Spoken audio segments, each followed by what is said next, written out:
Hello, and welcome to part 2 of the Scots Whay End of the Year podcast.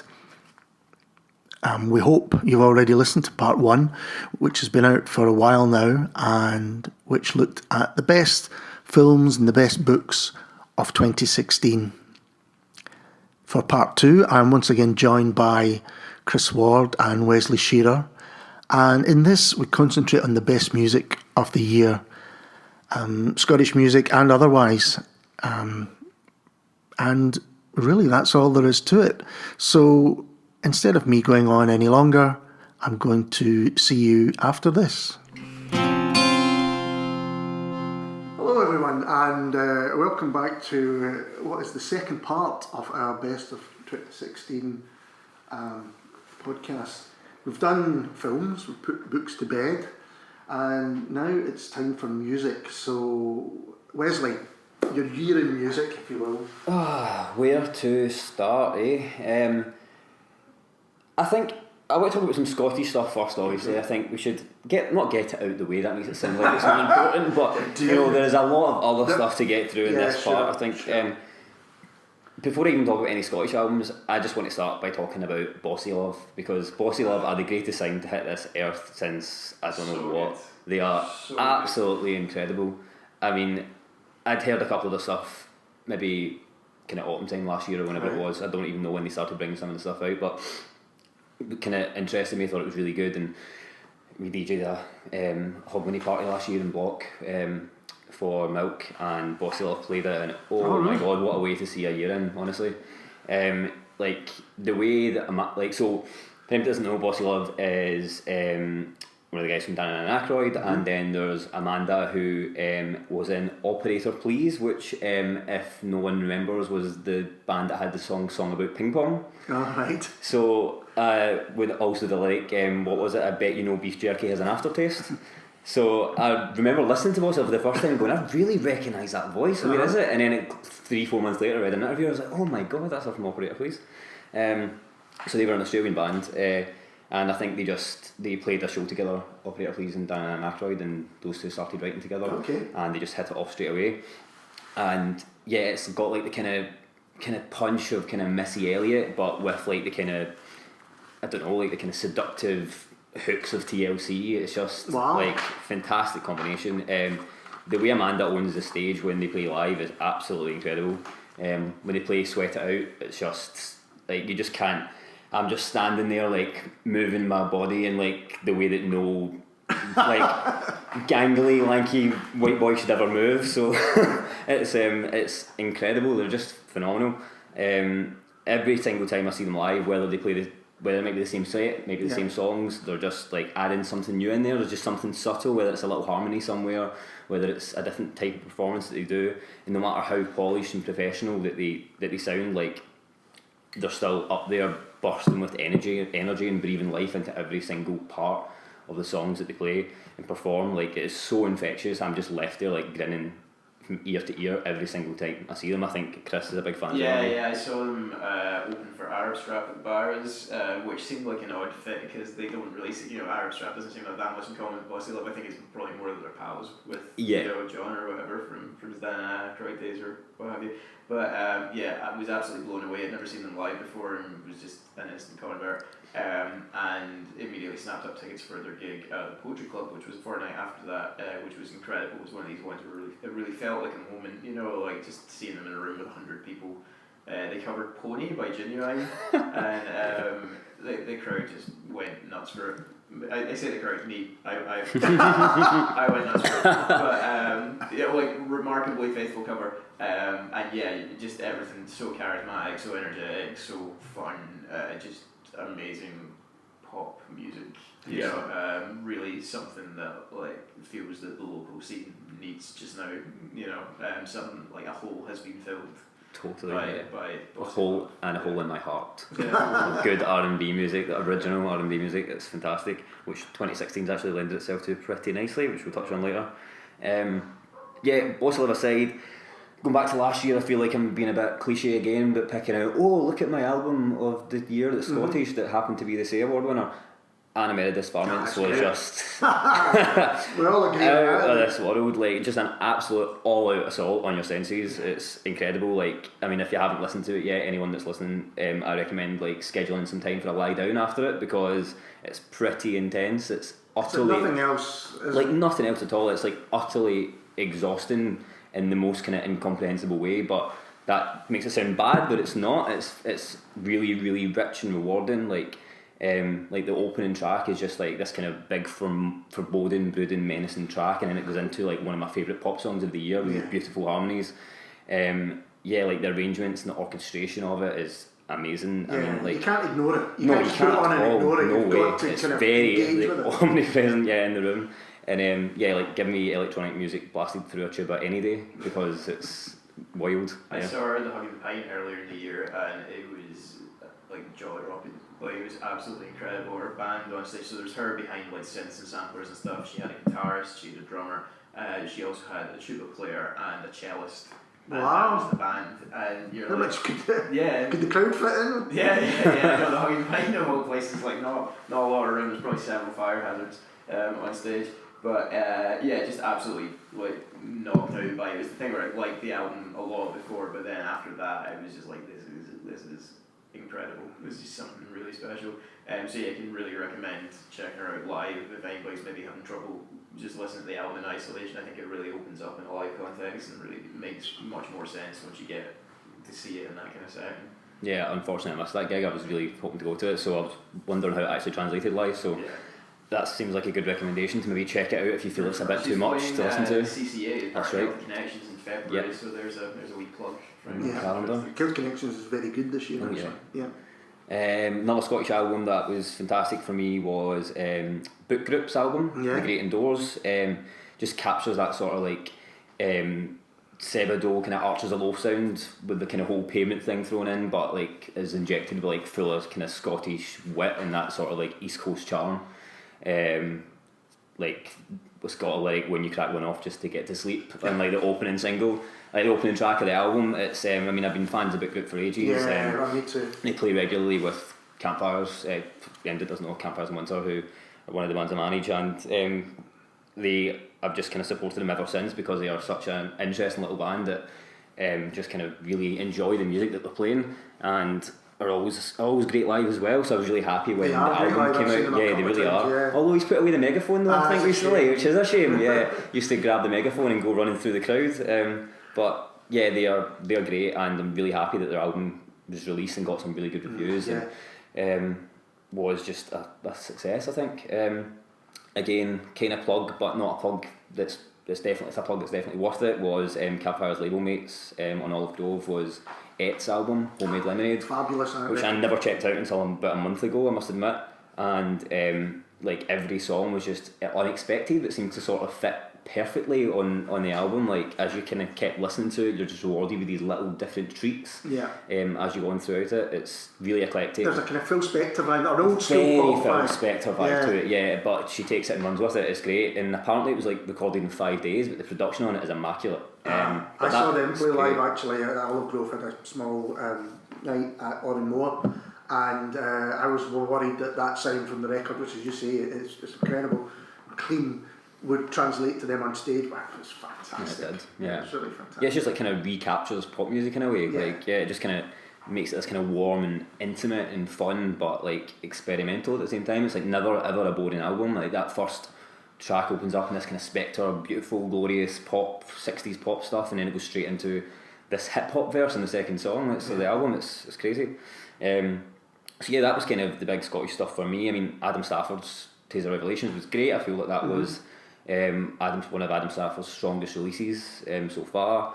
I mean, we've not even touched on Frightened Rabbit's release, Painting of a Panic Attack, which was a real slow burner for me, but I think there's a lot in there that's really rewarding. A lot of kind of 80s stuff going on there, which is very unusual for Frightened Rabbit, and I feel it's not been appreciated as much by a lot of people I know who like them, but it's definitely a third and fourth listen, I think, for me. There's a lot of 80s stuff in general kind of around. Really is, yeah. That kind of covers the Scottish stuff for me. I don't know if Chris, if Ali, I would add to that. I really liked the Happy Meals EP, which came out this year. Their follow up to their Say a Word nominated debut album, Apero. Again, just continuing to be one of my favourites locally. Just really cool, like French influenced electronic pop. On Night School Records, who are doing a lot of good work just now. They're also handling Elle Orleans, who finally put out her long-awaited double album concept record about Dante's Inferno this year, Circles of Lower and Upper Hell, which was kind of teased last year by a standalone disc called Lower Hell, which has some crossover with it. It was nice to see her finally put the full thing out. Again, like an exhausting listen, and not necessarily the most accessible stuff, but if you're willing to put the work in, really, really strong. Saw her do it in full in stereo earlier in the year as well, where she had like footage of silent film depictions of hell behind her. So that was again very intense. But again, if you're willing to put in the effort and to embrace yourself, there's nothing else. There's nothing else. Intense is the word which is coming. Intense and depressed. Well, speaking of intense and depressed, we already mentioned the Arab Strap comeback from this year, but I thought Malcolm Middleton came back fairly strong this year as well. Summer 13, which was produced by Meow Meow, which again seemed like maybe an odd fit for him, but then he's kind of flirted with electronics. He has. His last album was the Human Don't Be Angry albums, because this was the first solo album he actually put out under his own name in 7 years. I think his last one before this was Wax and Gibbous, which came out in 2009, and I was mildly underwhelmed by it at the time, because I was a fan of his first 3 solo albums, so like quite a big fan of his first 3 solo albums, and then Wise and Gibbous just didn't really do much for me, and then after that I felt like he had some, I don't want to say wilderness years, because they did produce the Human Don't Be Angry albums, which are good, but this really felt like a strong comeback for him, and Meow Meow felt like a really good fit for him as a producer, just bringing out his kind of pop side. I mean, he's always been like peerless with melody, and obviously Meow Meow is as well, but just being able to kind of complement that with the synths and just those kinds of settings really worked for these songs. So it was very, very taken with that. And it's another one that again came out at the very beginning of the year. It was made up of material that's even older than that, but Tough Love's album, Resort, really, excellent, really great as well. Just I mean, it was a collection of singles that have been going for a long time, a bit like Hatful of Hollow or something like that. Yeah, something like that. It would kind of collect some EPs that they put out previously and other kind of throwaway material that never made it on an album. But but it shows how strong the stuff is, because it works as an album. It doesn't feel like it's been thrown together. Yeah, I really enjoyed that as well. So apparently the key to get me to like your band this year is to have 2 words and make the second one be love. That's the way to do it. I think this was a really strong year for albums. There was Teenage Fan Club came back with a beautiful album, really beautiful. They can do no wrong in my eyes, but they genuinely seem to they can do no wrong. Every album has something on it that just kind of breaks your heart and reminds you why you kind of fell for them in the first place. And I know they've been playing live a lot recently, and people are going to see them. And a few people have said, I wish they would do some more from the early stuff. But they were kids, and that was the music that they made then. They're not going to be a bit mad, I think, to see them doing now. They're not, the Sex Pistols' Filthy Lucre tour. This is a band that's still making new and vital music. Yeah, it's like going to see Idlewild and expecting Roddy to roll about the floor on his back. It's not going to happen. So yeah. Exactly. Mogwai album, Atomic. That was interesting. I met someone who'd just been to see the live version who couldn't speak to me because they were deaf. Yeah, I was very careful to take earplugs along. I went with a few people from work and took earplugs along because I knew that. I think a few of them were like, it's in the Playhouse in Edinburgh, so they won't be as loud, right? It's in the theatre. I was like, I don't think that's going to affect things greatly. And I just had a wee cheap pair of foam headphones that I picked up at a gig before and put them in, and was like, that wasn't that loud, and then started clapping and couldn't hear myself clap. So I was like, oh right, so these really do block out the majority of what I was hearing.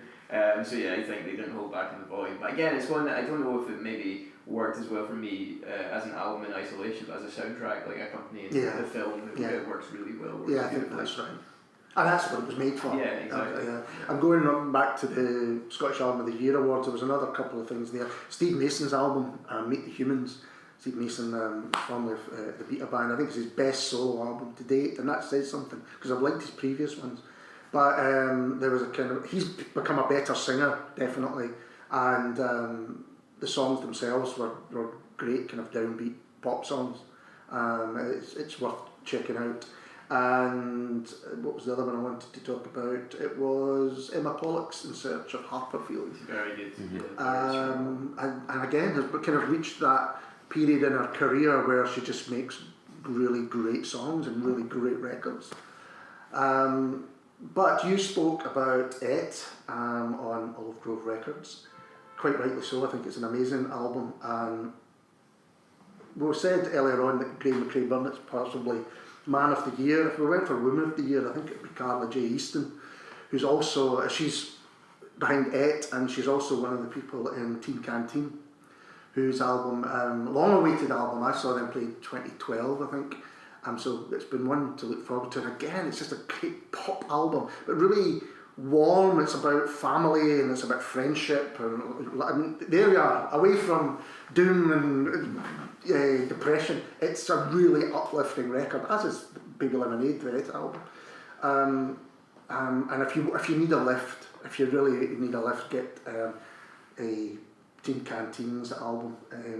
It's just it's called Say It With A Kiss, and it's a joyous record, and I mean, joyous records are a good thing, I think. I do like my depressive stuff, but every now and again you just want what you were talking about right at the beginning, some pop music that's going to fill the hole in your heart, I suppose. I was just talking about Olive Grove Records. They're small, going back to talking about small publishers, small indie labels. I mean, there's always been indie labels doing great things, but particularly this year, I felt to me, there was guys from Last Night from Glasgow, there was Errant Media, who did Errant Boy and Shards, there was Olive Grove, who always just, I mean, seem incapable of releasing anything other than great music. And over in Edinburgh, there was Songs by Toad, just quality music that just wouldn't find a home anywhere else. And I think that I just hope that this can continue, because the worry is, as with small publishers, is that they'll squeeze away on them and then eventually people decide, I just can't afford to do this anymore. But Last Night from Glasgow in particular are looking at different ways of trying to fund it, crowdfunded. And what do you think about the way that kind of indie labels are doing at the moment, especially being involved with them? Yeah, it's funny, I've been thinking about it a lot actually recently, because there was a really good article in the National the other day with Lloyd from Olive Grove, and he's talking about the way that when he initially got involved with Olive Grove with Helena, before Helena is now working at Blog Music, and that's back when I started getting involved in the music industry in general, whether it be through writing or through contributing pieces to other websites or whatever. It seemed to spring up when there was loads and loads and loads of blogs and other ways of kind of accessing it online, and there is a real lack of Scottish music or anything, kind of blogs and radio shows and stuff like that, where there wasn't 6 or 7 years ago. There was so many of them, so oversaturated. That a lot of these people have now gone on, like Lloyd, to on Songs by Toad to go and totally. So because that's kind of dying off, it's kind of hard for these indie labels to then kind of reach a certain audience. But what is increasingly becoming apparent is that because, like, I mean, you look at 2016 alone and the amount of music that's been released, and it's so hard to listen to everything and find everything that you want to hear. So artists and indie labels are working more and more together now. Like, there's loads of ways where, you know, they're working with an indie label, but they're not working with an indie label because an indie label is giving them £1,000, £2,000 for their release. They're working with them, they're still doing it DIY, they're still releasing themselves, they're still putting a lot of their own money in, but they're working with a label because they've got the passion, they've got the backing, they've got the contacts in the media to get it out there, and I think people are really paying attention to that. So in a way, it's almost kind of harking back to the sort of pre-internet age where people are making their own DIY releases, and that's the thing that seems to really be connecting with audiences. Like when Michael Cassidy, who I work with, went out on tour earlier this year, we spent like about 3 hours in his mum's kitchen making EPs just by burning CDs and, like, you know, printing out stuff to stick on the labels and putting stencils onto stuff, and those flew out at gigs. So all the actual albums that he'd had printed through a label before that he was on, weren't the ones that were selling. It was all the kind of handmade DIY stuff, and that's the things that's really appealing to people right now. That's It's like the the kind of one-offs, that's exactly. the stuff you don't get anywhere else. That's it. What people want. It's the grassroots stuff. It's the community. It's the things that people think of. People have actually touched and put, love and kind of care into. That's really starting to appeal with people because they can see that that's something that's got some sort of kind of stamp of, quality on it. Goes back to what you were saying about or the way that you maybe treat indie film is to get a small group of people that are really delighted when something goes out and talk about it, discuss it, and want to get the special editions and all of that kind of stuff. If you get a group that feel almost like they belong, and it goes back to the old kind of fanzines, even writing fanzines and handing them out at gigs. Because the thing is, the people who do that, who do get really excited about like little niche stuff like that. It's a phrase that I hate that I'm going to use it. You're going to use it, I can tell. But they're the ones who like drive the conversation. They're the ones that like then. When it comes to this time of year, and when people are rounding up stuff, they're the journalists, they're the bloggers, they're the broadcasters, they're the people who like want to get out there and evangelise about this stuff and tell people about it because they've made a discovery and they think it's great and they think more people should be hearing it or seeing it or reading it or whatever it is. And that's why we're sitting here today. Exactly. I didn't want to draw attention to that, but we're the target audience for all this kind of stuff. We're the guys who nerd out over stuff like that and get excited about it and. Then hopefully other people who maybe don't have time or the energy or whatever it is to devote to doing that throughout the year listen to stuff like this and say, I should go back and catch up on this and this. Here's all this great stuff I've missed out on, and that's how records and films and books like build up success now. It's through word of mouth. There's so much to take in every form of media. There's so much being written, there's so much being recorded, there's so much being filmed. It's impossible to figure out by yourself what is worth spending time with, and it's handy to have people who can direct you in some way when you're faced with a deluge of so much stuff. It also seems to be linked to or maybe it's just coincides with the rise again of vinyl as something that it's not just collectors buying vinyls, but people are buying a lot of stuff on vinyl again. I think for that very reason, because they want to own something that's special. That's what you're talking about, making EPs. You think about how Olive Grove, put their stuff together, and their latest EP comes in this beautiful green vinyl. Last night from Glasgow stuff, I got the Boo Hoo Hoo single on a flexible wristband, which turns into a USB. Just all these different ways. It's the creativity, not just in the music or the books or in the films themselves, but it's how you get the stuff out there, which I think is really interesting. But what else have you been listening to, Wes? Yeah, so that's the Scottish stuff kind of covered. As we kind of touched on, there's been so much good music this year. I'm just having a look through the absolute mountain of notes that I've got in certain things and trying to pick out stuff. Sit back, we maybe hear some. And in particular, women have just reigned supreme this year in terms of the output from female musicians, with a whole number of them, which I'm sure we'll touch on in a few minutes. R&B has kind of seemed to kind of pull it back this year. Hip hop's up its game considerably. I could talk about a kind of certain few obvious albums here. The Clear album of the year that wasn't actually about Jay-Z cheating on her, and if you reduce it to that, then you're doing a massive disservice to what is probably one of the greatest pieces of art in recent history. But I'm sure Chris will touch on that at a later point in this conversation. So I feel like I'm going to kind of touch on some other things that might not be brought up, although I will start with David Bowie's Black Star, because why can't how can we not start with that?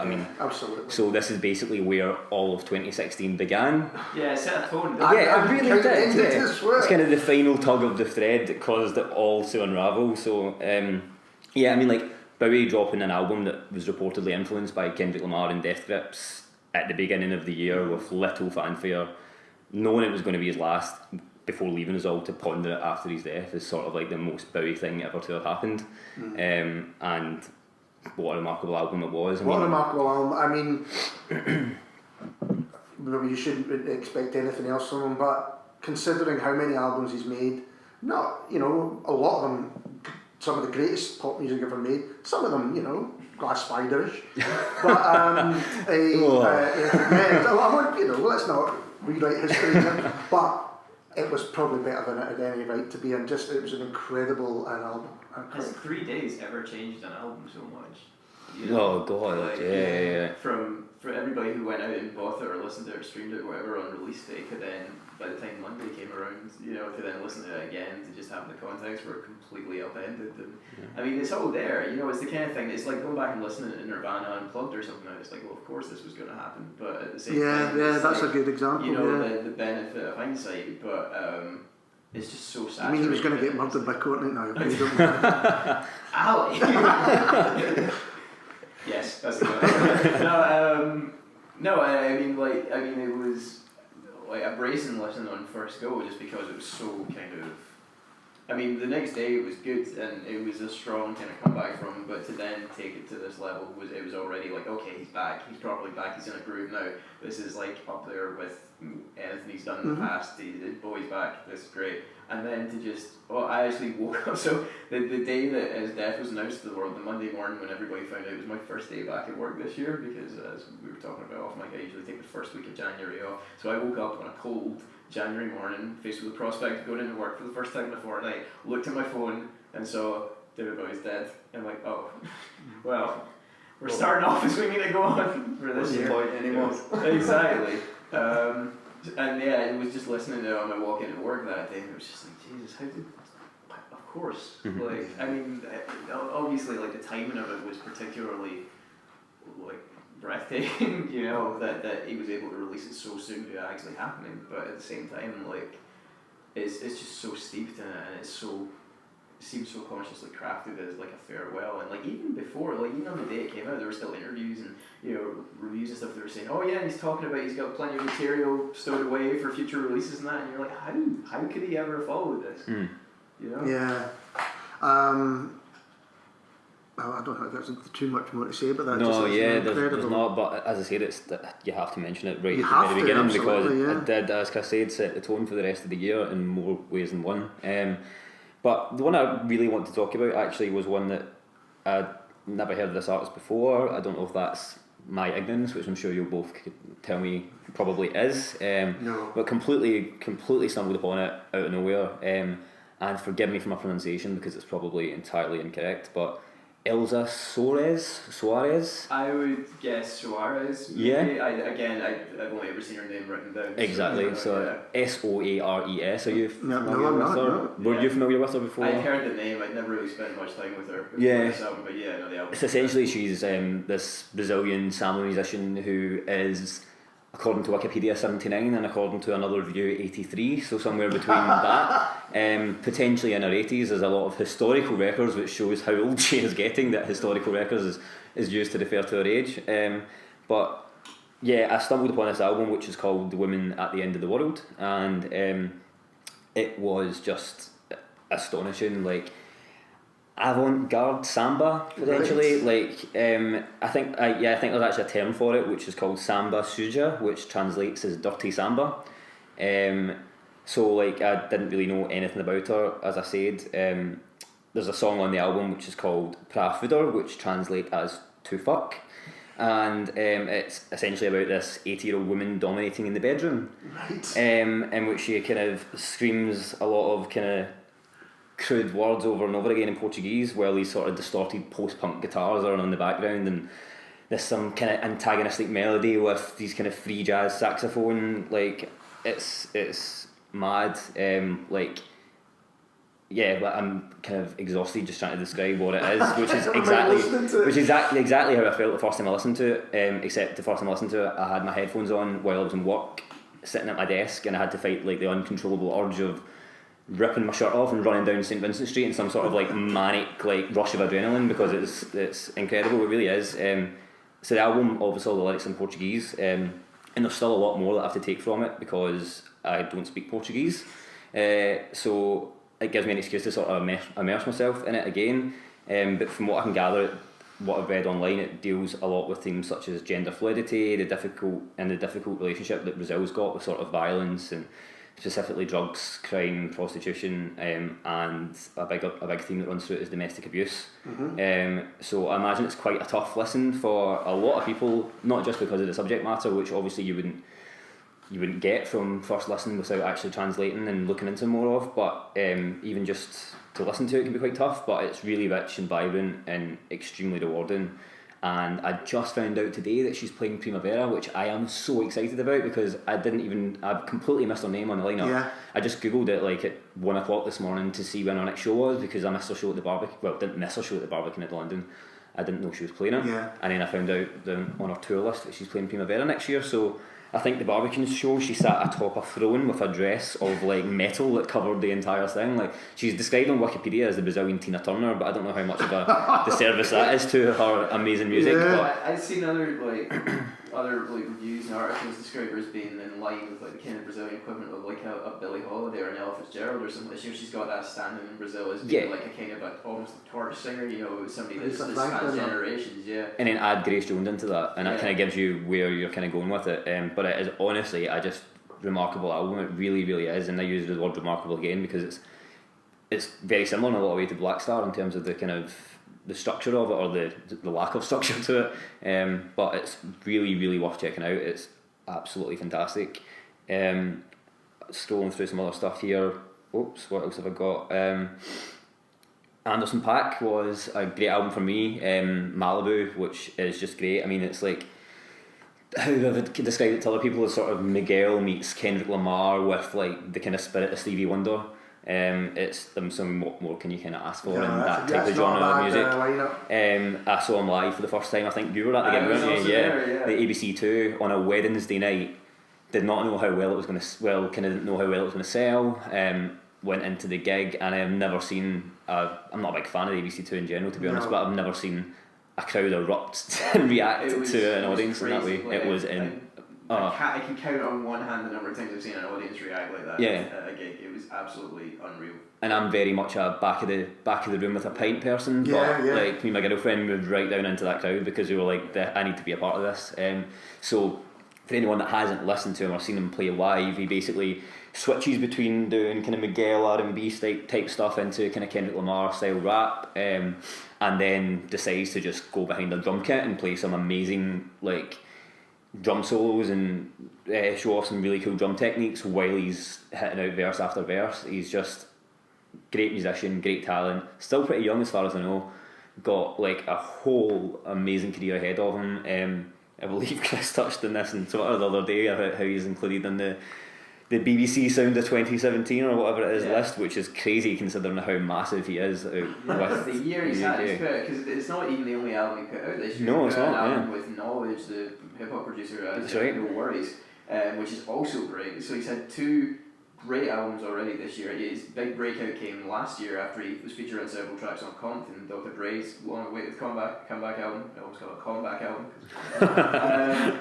And yeah, he's been absolutely dominating live shows this year as well. He's been turned up on tons of other people's albums as well, you know, and he's been like, he's had like one of the biggest years imaginable for a new artist to have, and the BBC are like, keep an eye on this kid. You know, it's like top notch ear to the ground work there. Oh yeah, totally. In terms of some other stuff, there's a few other things that I love that are on my end of year list that, again, I'm sure Chris will touch on at some point, judging by the mixtape that you've had as well. But I'd like to throw in a few that, although not necessarily in my top 10 or anything, that are maybe quite interesting. Like Childish Gambino just brought out his most recent album there, which basically just departed from everything he'd ever done before, in terms of like, there's no hip hop on it. Well, you know, there's no significant style of hip hop on it that you've seen on his previous albums, which has alienated so much of his fan base who aren't willing to stick with it, which is fair enough. I mean, if it's not what they expect from him, then that's entirely fair. But what I really enjoy about it is like since George Clinton it's just a massive like homage to George Clinton, Parliament and Funkadelic. I mean, it can't be any more of a homage to it. But since George Clinton's like one of the most sampled artists in hip hop, it's kind of, and hip hop was a lot to him. It kind of, as it does to a lot of other people, but it's kind of nice to see someone who's built his career on this kind of almost radio friendly hip hop, kind of just introduce a lot of his younger fan base to this kind of funk and soul stuff, and not kind of really caring whether or not they actually engage with it. Clinton's got a writing credit on one of the tracks as well. Does he actually? I've not actually looked at the credits. That makes a lot of sense. Yeah. And I mean, it's not entirely original. It's not used like the Clinton influence in the kind of same groundbreaking way that Kendrick did on Simple Butterfly. It totally is, yeah. You know, but I mean, then like, does anybody else do anything the way that Kendrick Lamar does? No. Yeah. So, but it's a really nice album. It's a really enjoyable listen. I could have done without the tropical song on it. It just kind of came out of nowhere. But yeah, it's really worth listening to. And my mum likes it, so that's kind of always a really, really good stamp of approval. It really is, because she's got fantastic music taste, but it shows that it's got a lot of kind of crossover appeal out with his just normal hip hop stuff. Well, if we're bringing in the mum endorsements, my mum thought Anderson .Paak sounded quite There nice. You go, yeah. There you go. I also introduced my mum to her as well, so you have very cool mums here on this podcast. Absolutely. I'd also like to take this chance to kind of rectify my glaring omission from last year, which was Carly Rae Jepsen's Emotion. Oh, look at that. Double fist pump. From across the room. Because I get so swept up in our tornado of chat last year that I didn't get around to mentioning how criminally underrated Emotion was. Yeah. I mean, that also goes into the kind of marketing side of things that we were talking about earlier. Like, that was not marketed well at all. Really poorly marketed. But it was easily in my top 10 last year. And I didn't listen to any until you started raving about it, and I went, really? And then I went, how great is it? Yeah. And then she brings up her follow up this year, which is like just chock full of bangers. Like it's absolutely fantastic. It's from the same session, because she wrote apparently they went in the studio and cut about 200 tracks, 200 different songs, and then just picked the best ones for Emotion. That was the process behind it. So Emotion Side B was released this year. It was just the next 10 best ones, and it's great. So great. And to kind of contrast that with, in terms of poor marketing on a bigger scale release, with something that's not in my top, probably not even made my top 20, but it's still an interesting album for a couple of reasons, which I think kind of brings us nicely into some different kind of topics of conversation, was Cardinal by Pinegrove, which is basically like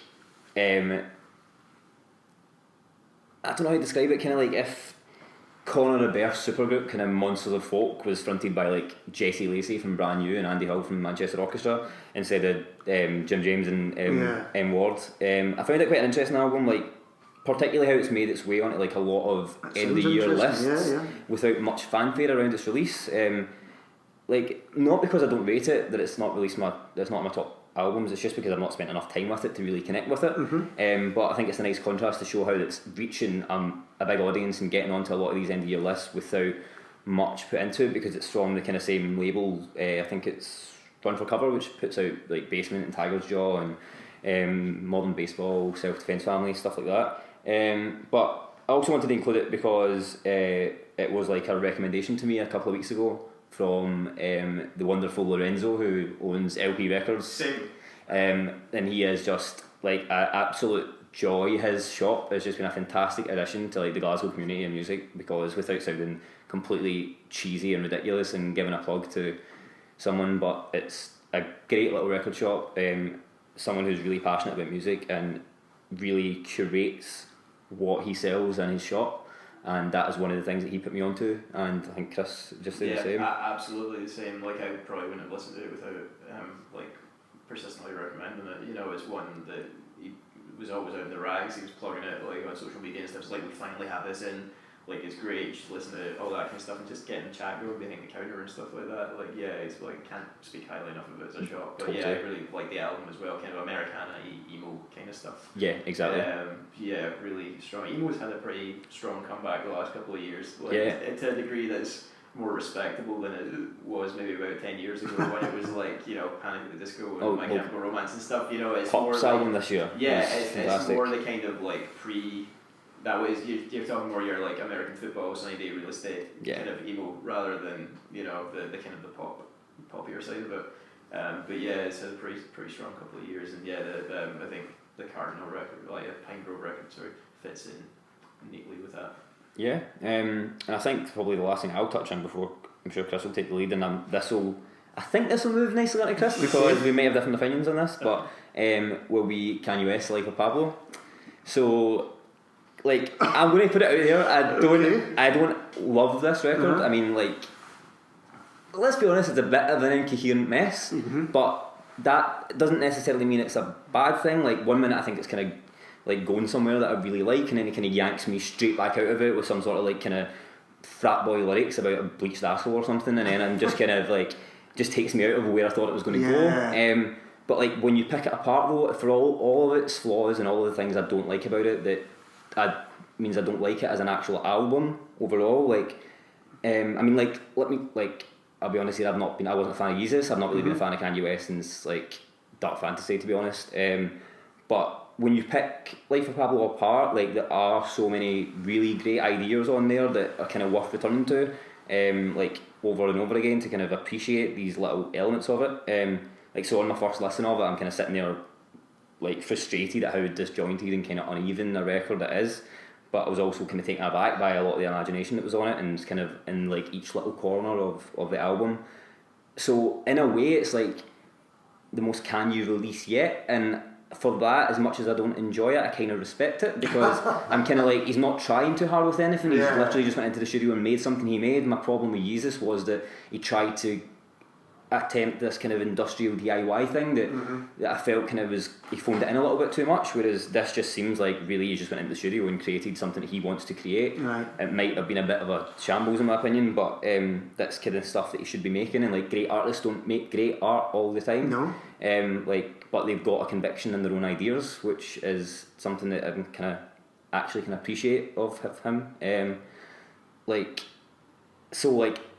It's kind of more, for me, that album's more of a kind of like murky portrait of an artist who's kind of struggling to deal with these, not newfound, but like overwhelming celebrity status of the past year for more than one reason. It's obviously. It's a bit of a psychological mess. It really is, yeah. But I think that also marks it as an important piece of work in the kind of Kanye canon, if you like. And whether that's kind of for the good or the bad is yet to be seen. I feel like this might be a stepping stone to something great to come straight after this, whether that's next year or the year after. But the way I kind of compare it to it is Chance the Rapper's album, Colouring Book, for me is what I felt like Kanye West wanted to create, but didn't quite nail it, and Chance the Rapper did. Obviously Chance the Rapper's taken a lot from Kanye, don't get me wrong. I mean, it's like a lot of Chance the Rapper's Colouring Book sounds like early Kanye, but it's a nice comparison. It was a very interesting release. It's not made my top 10 or 20 albums this year, but I appreciated it for what it was worth, and there's a lot to talk about on it, so I will hand that over to you, Christopher. It's funny that you mentioned Chance there at the end there, because those are actually my number 1 and 2 albums of the year. Like, Chance is my favourite album of the year, Colouring Book, so to an extent I guess you're not wrong in that Chance maybe accomplished something that Kanye didn't.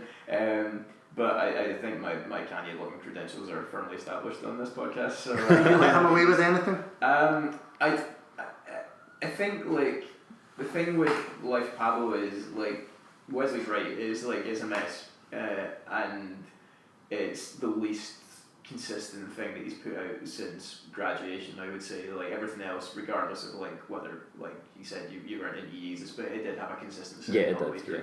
My Beautiful Dark Twisted Fantasy has that really lush, orchestrated, like absolute maximalist thing all the way through. 808s and Heartbreak has the kind of proto Drake, emo R&B sad robot stuff going on. This is everything at once. Like, it goes from one to the other, like, all over the place. There's no one consistent thread going through it, other than that kind of maybe element of like gospel stuff that he talked up beforehand that I just say Chance really took and run with. But again, like, I think what I kind of look for from artists that I like in any discipline, or all I really ask from artists in any discipline, whether it's film, music, books, whatever, is just like an accurate picture of where they are just now and what's going through their heads. And I think this is absolutely representative of where Kanye is just now as an artist and as a person. Like, I mean, I don't know, like, the extent. I mean, I know there's that whole thing about, like, don't let outside factors influence your opinion or work of art and all that, try and treat it in isolation. But I think with Kanye, it's increasingly difficult to do that, because so much of his personal life is on display in his art, and especially in the last month or so, after he was hospitalised for mental health issues and stuff. It's been clear for much of this year that something's been up. Like, he's had these kind of manic spells, whether it's like online, on Twitter or something, whether it's, at concerts, whether it's going on rants, and that's always been a part of him, and that's always been part of his appeal. And it would be like kind of wrong to deny that a large part of the appeal of Kanye's been saying, what's he going to say next? What's he going to do now? And a lot of the times that's been a good thing. There's the whole thing like the famous Hurricane Katrina moment where he's like, George Bush doesn't care about black people. It's like you get these incredible moments where it's like nobody else is willing to say it at that time, and he's willing to go there and he's willing to put it out there. You also get stuff like recently him saying he would have voted for Trump if he had voted. Which I think the key part there in my defence is if he had voted, he didn't actually vote for Trump. So before we slam him for saying that, he didn't vote for Trump. But yeah, I think you brought up as well that if it was to encapsulate the life of Pablo in one moment, it would be Father Stretch My Hands Part 1, which is the second track in the album. It starts with some of the most purely beautiful music that Kanye's ever put out. This kind of gorgeous, warm, soul sampling, gospel-y stuff about beautiful morning outside. It sounds like heavenly, and then the first line is, if I fuck this model and she's just bleached her asshole. And it's like, Kanye. That reminds me, I remember there was an interview with Johnny Marr, and he said he thought the best thing he ever, the most beautiful guitar thing that he ever did, he was really pleased with it. This is just gorgeous, and he brought it to Morrissey, and Morrissey put the lyrics, some girls are bigger than others, over it. And and it sounds a little but except Morrissey was deliberately hijacking Marr, whereas Kanye's doing it to himself. I mean, I think like that one. I went along to the launch of the album, the live stream in cinemas. I mean, we were talking earlier about the whole cinema events thing. That's the one that I went to this year. Was the first listen of the Kanye album. He premiered it at Madison Square Garden, and he wasn't performing. He literally took his laptop and plugged a jack into the lining and hit play while him and 2 Chainz and Frank Ocean were all like dancing along at the side. And he had like it was a fashion show as well, so he had his latest models up on stage wearing his latest clothes. But the audience erupted at that line in Father Stretch My Hands because it is so, like, obviously if you're going along with that, if you're going to pay like 15, 20 quid or whatever to go to that, you're going to be a fan of Kanye. And when that line about the model came out, everybody like howled, like the cinema erupted because it's like that's him. Yeah. That's exactly him. And the entire album's like that. I think it's got some of his absolute peaks. I think it's got some of the best stuff he's ever done on it. I also think it's got some of the worst stuff he's ever done on it. Which kind of makes your point about it makes it a great thing because it's extremes. It's extremes. Yeah, and I think like the way it was released, where it's still only available to stream. I think he can maybe download it finally from his website, but it's still not had a physical release, presumably, so he can continue to go back and tinker with it and add to it. And I don't think any of the tracks that he's added since its initial release have added much to it at all. I don't think like St. Pablo or anything like that have really added much to the experience of the album. I still just think of them as like the bonus tracks that you never listened to at the end of the CD. And it might have been a stronger album if he hadn't even gone back. Like the Madison Square Garden album finished about 4 tracks shorter than what eventually went up on streaming services. And I think if he'd left those 4 tracks off, it might. I mean, I really like those tracks, like a lot of them in isolation. But in terms of the flow of the album, it felt like it had a natural point to finish at, and then he's just added another 4 tracks in for the sake of it. So I don't know if like unlimited capabilities for making your albums as long as you like free of the constraints of the CD is going to benefit Kanye in the long run because he doesn't know when to say no and doesn't know when to stop himself. But yeah, I still think, again, a fascinating mess. But again, if you're invested in his career and like his position at the forefront of like contemporary pop or R&B or hip hop or whatever you want to call the meeting point wherever Kanye is just now, then it's crucial to his. And I mean, just touching on someone else who passed away this year, Prince. Yeah. There was a period where he was making music that, there was great stuff in it, but there was also some really challenging and unusual things in it. And I don't want to make the comparison too much, but I think there is some kind of comparison. Totally. In terms of their output. In terms of like just being a one man, like the fashion, everything that goes along. Entire creativity and control over which can be a good element thing. Of it their can be a being bad and their thing. music. Yeah, exactly. Yeah. But, sorry. Sorry. I was just going to say, but yeah, the Chance the Rapper album really like it took a lot of the same influences and elements, and they appear on each other's albums, like the opening tracks of each other's albums. Like Chance is on the opening track of Kanye's album, Kanye's on the opening track of Chance's album. But yeah, it feels like a fully coherent, fully realised piece of work from start to end. It's not patchwork. It's completely consistent, and it is just a blast of absolute joy. Yeah. Which again, you're saying something that was needed this year. I'm going to try and stop us going into a third hour. Yeah. So, Chris, kind of briefly name check some of the other stuff that you've been listening to. Let me have a look through. We've already, Leslie made reference to it, but Beyonce's Lemonade was incredible. Just as it was incredible. Piece of work. As the film that went along with it, just as a whole statement. I mean, he's right to reduce it to just being about Jay-Z is ridiculous because there's so much going on in it. Absolutely. There's personal stuff, political stuff. This really felt like the year that a lot of the issues that came out of Black Lives Matter really permeated the mainstream and really came through in pop. This felt like a year when a lot of pop got political again. When you can have the biggest artists on the planet coming out with stuff like this and making these explicitly political statements and political works of art that aren't hectoring, that aren't standing up in lecture. It's not like Ken Loach doing The Wind That Shakes the Barley and stopping the film midway through for a literal lecture for 10 minutes on the rights and wrongs of republicanism. It's making it part of their art and just presenting it to their audience and be like, take it or leave it, this is how I feel about this. Beyonce did that in magnificent style. I think it's just an absolutely staggering piece of work start to end, and another full album and really satisfying album to listen to start to end, where everything flows into each other perfectly and then reaches a great and emotionally satisfying conclusion at the end as well. And then Lemonade actually made the accompanying film made end of year film lists, which is astonishing to think.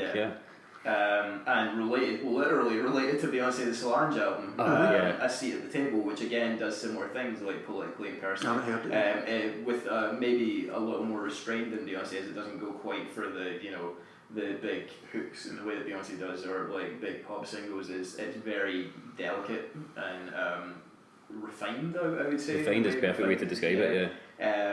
But there's almost elements of Minnie Riperton in her voice, and kind of classic 70s soul, but again quite spare, certainly in comparison to Beyonce, which is all out, with big guest stars and everything. I think there aren't as many guests on Solange's album. It's a little bit more low key, but again covers broadly similar territory.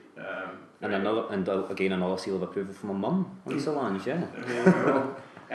You get your mums on next year. Take these seats. You were saying as well, it's been a super strong year for hip hop and R&B generally.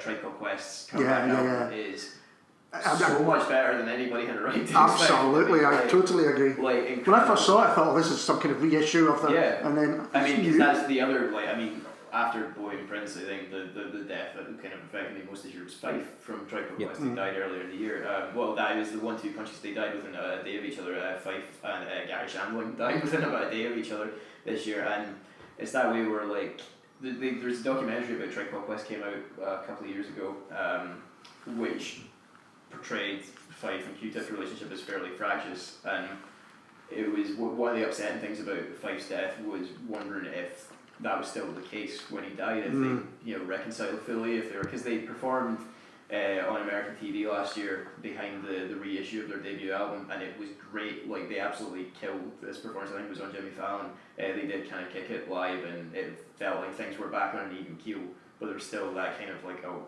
they haven't announced a tour or anything that was ever okay, and then obviously Fife died, and they came out and said, we'd actually started working on this album. You're like, it's been 18 years since your last one. I don't know if this is a good idea. There's not that many people so far have transitioned successfully into middle age in hip hop. Even Jay-Z hasn't made a great album in over a decade, but it's astonishingly good, so great, easily able to be spoken of in the same breath as any of their earlier albums, really tremendous. From that, which is a full hour long, to by veterans, to something newer that's a little bit more concise. Vince Staples' EP, it's incredible. I think that's been a big problem with hip hop over the last 20 years, is the sprawl. It's people doing that because they can fill a CD that they have to, that every album has to be 80 minutes long or whatever. Prima Donna is 20-25 minutes, just goes through, sustains the concept start to end. Vince Staples put out a double album last year, so I suppose it's kind of a the flip side of that, but he's great, really promising up and comer. Outside of hip hop, I think I've mentioned pretty much everything else in my top 10 at this point. I really loved Singing Saw by Kevin Morby, who's an American singer-songwriter who used to play bass in Woods. I think we ever listened to them, kind of psych folk band, who also made a very good album this year. But Kevin Morby's solo work draws more on kind of late 60s Dylan as opposed to like post-electric Dylan, like Nashville Skyline, John Wesley Hardin era, maybe like early Leonard Cohen, some Lee Hazelwood, and it's that kind of mystical, weird Americana thing that I really love and is kind of catnip to, I'm sure, a few folk listening to this too. But I love that shit. Yeah, it's really, really great. Saw him playing broadcast earlier this year as well, and he was one of the best live shows I've seen all year. He's really, really one to keep an eye out on, and still really young. I think he's only like 26 or something, 26, 27. Yeah, really, really solid. I'm going to name just one album that's non-Scottish, because you were saying earlier on about great music by women this year. It's an album by Nico Case, Laura Viers and KD Lang together, Right. and three fantastic artists in their own right, and together they've just made this amazing, beautiful, melodic record. And I'd forgotten what a great singer KD Lang is. She's great. I used to work at the concert hall just as an usher, and Katie Lang came and played at Celtic Connections one year, and it's that kind of thing with Katie Lang. You have a kind of certain preconceptions of her or whatever. Yeah. She's quite safe, quite comfortable, like middle-aged, like you kind of get an idea. Nora Jones-ish. Yeah, that kind of thing, but she put on a great show. She's so charismatic. She's such an incredible voice, and yeah, it really kind of won me over to her. And yeah, that album was tremendous. And another one actually, well, I remember Lou Rhodes' solo album. Lou Rhodes, who used to be in Lamb. Again, what you would expect, kind of electronic, folktronic music. Let's go for folktronic for that, which is a terrible term. But there's three albums I quickly want to mention that I haven't earlier on. Starless's album, which is a kind of collaboration by Paul McGeechan, who was in Love and Money, with some of the best, just some of my favourite singers, including Paul Buchanan, as everyone know, Chris Thompson from the Bathers, Marie Claire Lee from the Lotus Project, and also Gwen, I can't remember her second name now, who used to be in Wild River Apples back in the day, who hasn't, as far as I know, sung on anything for a long time. But basically he's made this, sounds quite like Craig Armstrong stuff. It's quite cinematic, and he's written these beautiful songs and just got some of the best singers in to sing them, which is a fairly simple premise, but he makes it work really well. The other one is a band called Modern Studies, who are on Song by Toads as well, and their record, again, it was one that was kind of forefronted during the year. They were releasing singles kind of at a time, including one of my favourite ones called Dive Bombing. It's wonderfully restrained, old-fashioned, almost. That old-fashioned is that terrible term, but that it's very civilised. Let's put it that way. It's a really civilised record in I would say that the best possible way. Great to Swell is the name of the album. That's what I was desperately looking for, the name of the actual album. And the final one is one I just heard last month, and it's by a guy called Lomond Campbell, who was in Found. Oh, yeah. And it's his solo record called Black River Promise, and he's kind of moved out the city. He's taken over this old kind of dilapidated old schoolhouse and is doing it up, and he's living there and he's making his music there, and he's made this album which is just kind of epic.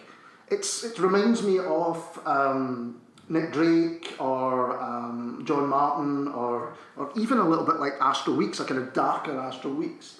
It's real pastoral music, this is someone who's obviously had enough of the city and has gone out and to the country, and it's really affected the music that he's making.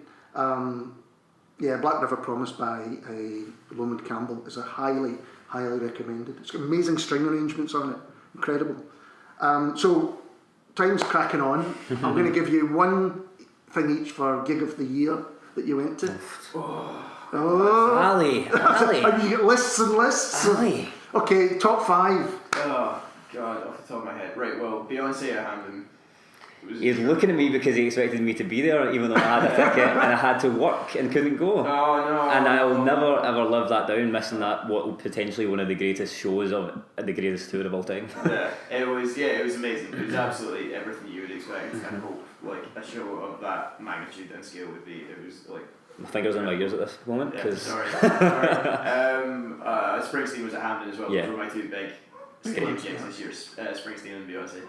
Kevin Morby I mentioned was amazing. Anna Meredith I also mentioned was amazing. I think I've mentioned most of my gigs of the year so far. Arab Strap at the Barrowlands. What finally, a show! Finally getting the chance to see them. I was. They broke up about 2 years after I was finally legal to get into most venues that would let me see Arab Strap. So I never really got a chance to see them first time around, even though I've loved them since I was a teenager, and it was great to actually finally get to see them. And they played one of my requests in the box. Yes, Yeah. they played Blue. Fantastic. Yeah.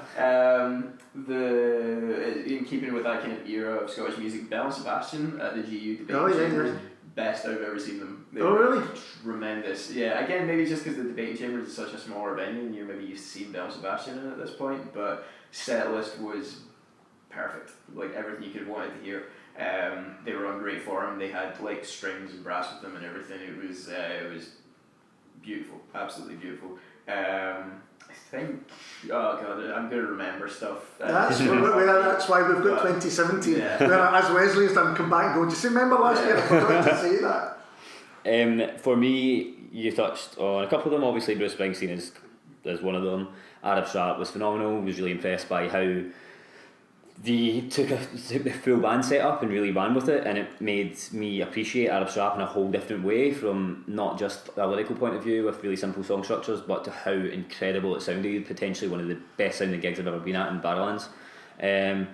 One of the ones that stood out for me though was I went to see Refused this year, and it wasn't Refused that actually impressed me, it was the support Anna von Housewolf, who is like nothing else I've ever seen or heard. I think I described her as like the sound of Kate Bush being dragged to hell. So there's a little bit of sun in there, there's a little bit of swans, there's sort of like, there's this kind of like eerie sense of dread and forebodingness that kind of really kicks in, and like I could feel the hairs on my body stand up and end. I was actually sweating at points because it was so intense an experience. Wow. I mean, it's in the garage, which is a terrible venue, and she's only supporting someone, but she brought her own light show. The sound was phenomenal, completely ear shattering, and a totally physical experience. Phenomenal. I'd advise anybody to check her out, not just listen to her album, because her album's really good and interesting, but if you can get the chance to see her live, really do. She is from Gothenburg in Sweden, so she's great. I went to Lisbon this year to go to a terribly named festival called Superbox Super Rock, because it was only €70 and had a really good really concentrated lineup, but got to see Kendrick again for the first time since he brought out To Pimp a Butterfly, and that was like nothing else I've ever seen. The last time I seen him was great, but this time the whole crowd from front to back in an indoor arena were just completely going for it, and an amazing show with such a stripped back visuals, but just worked really, really well. Also saw Iggy Pop at the same festival, at which point my girlfriend had left halfway through to go and see Mac DeMarco, because she loves Mac DeMarco, and I stayed till the end and ended up in a mosh pit to Search and Destroy. She'd not been in a mosh pit for ages, so I just came back like, she's like, how was it? I'm like, oh my god, I was in a mosh pit to like one of my favourite Iggy songs ever. It's amazing. So that was great. Brian Wilson with Al Jardine of all people was just great. I thought that was going to be terrible, even though I was really looking forward to it, and it was blew me away. Earth, Wind and Fire was really fun actually this year. Getting to see 17 Fire live was pretty good. Saw Billy Joel this year, which was weird. Weird but good.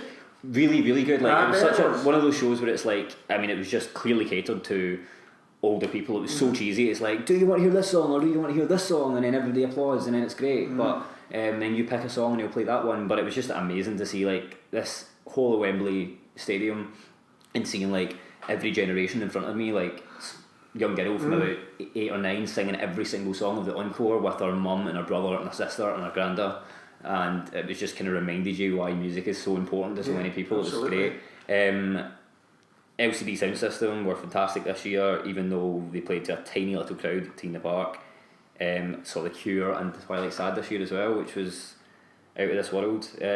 So there's been a lot of really big shows this year, and John Grant at the concert hall. I was going to mention John Grant. That's was fantastic. Yeah, that was great. Yeah, love John Grant. First of all, I want to make a correction. I said great to swell for the Modern Studies album, didn't I? I should have said swell to great. That's what I was trying to check. I couldn't remember which one was which. Oh, God. Anyways. You love a swell. Great. It makes it completely different. I'm great to swell. Swell to great, and it really is worth checking out. Right, so quickly, I'm going to say John Grant, because you've said that.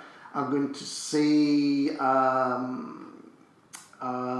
James Yorkston, John Thorne and Sir Gill Can, Yorkston, Thorne and Can at the Tron Theatre, which was there was jazz, there was Yorkstons, they covered Ivor Cutler, there was some amazing musicianship there, which I didn't know what to expect. I'd heard a couple of tracks off the album, but Yusuf Khan, or Sohail Yusuf Khan, plays an instrument called the sarangi, which is kind of, I'm not even going to explain it, very complicated thing to do, and is this incredible singer and huge at home. And yeah, but these three incredible musicians together, and in the Tron, which was a great place to see them. Catherine Joseph was at a venue I hadn't been at before, the Macintosh Church, which is up in Maryhill, an amazing place. She was amazing, as you would expect, and everyone just went mad for her, so respectful, and then the twist on that. As we mentioned, playing at Oran Moor, and then just recently there was the launch of the Olive Grove Records EP, the end of the year one, which was at the Glad Cafe. It is something to have been. And everyone who's on, this is 4-track EP, and Joe Mango, State Broadcasters, The Suns, so I was really pleased to see live because I love The Suns, and Call to Mind all played their songs, and that was a great night. Just, as I say, Olive Grove don't release bad music as far as I'm concerned. Anything you'd like to plug? Because I know you've got a bit of music that is coming out today, is it? Yeah, yesterday Campfires and Winter's new single "Free Me From The Howl" just came out, which is off their debut album, finally being released. Which I think last year my turn of phrase was finally going to happen next year, which is now actually next year. So that's happening. That's coming out in February. It's called Ischemia. We released Kopfkino a couple of months ago, which was this kind of long meandering krautrocky style track, which I absolutely adore, and it's the opening track on the album, followed by our single "Free Me From The Howl," which is an amazing video by a guy called Stuart Edwards, kind of documentary style video, just following around kind of loads of older generation people in Glasgow, just having a really good time. It's fantastic. So that album's coming out next February, and Michael Cassidy is in the studio just now working on some stuff which will hopefully come to fruition next year, and he's headlining King Tut's in February also. Coming back with full band, and I think we're going to add some keys back into the mix again. So yeah, exciting but busy time for myself. Chris, anything you want to plug? No. No end of year shows? No end of year shows. We haven't played since March this year. Our frontman is pursuing a comedy career. The band stuff seems to be put on hold. In fact, you just saw him last night. He did a solo set last night, opening for Neves. She said this is Jack James. Exactly. Yeah, it's like, no, this isn't Jack James without the other two band members. Your solo project, your side project, Paul Stanley solo project. Side project forthcoming. Yeah, we'll see. Potentially something else on the go next year, but no, nothing for now. For now, just sticking to Twitter. Good man. Twitter. And very well as well. Ian, any gigs coming up? I'm playing down in Greenock on Saturday, but I think I would rather avoid plugging that and instead plug the St John's Ambience, who are playing at Tuts on the 16th of December. Fantastic. So they are, the guy who plays drums in my band also drums with St John's Ambience, and they are top notch. And really eclectic taste. The last time I came to see you guys play, myself and my pal Colin, you're all great, but your drummer is amazing. He is amazing, so I really look forward to that. And I think we will call it an end there. Thank you for listening, and we'll see you in 2017. Cheers. Well, that was the year that was, folks. That was our best of 2016 in music. If you haven't already listened to part 1 of our end of the year podcast, then you can still do so by going over to Scots Whay and clicking on the links of whichever way you want to listen to it. iTunes, YouTube, SoundCloud, we have it all. I just want to say thank you to Chris and Wesley for joining us and taking time out to chat about their year in film, books and music. I'd like to thank, as always, Ian Gregson, without whom, well, you wouldn't be listening to this right now, that's for sure. And I want to thank everyone who listens throughout the year and has listened to us over the many years. It's greatly, greatly appreciated. And we'll see you in 2017. Cheers.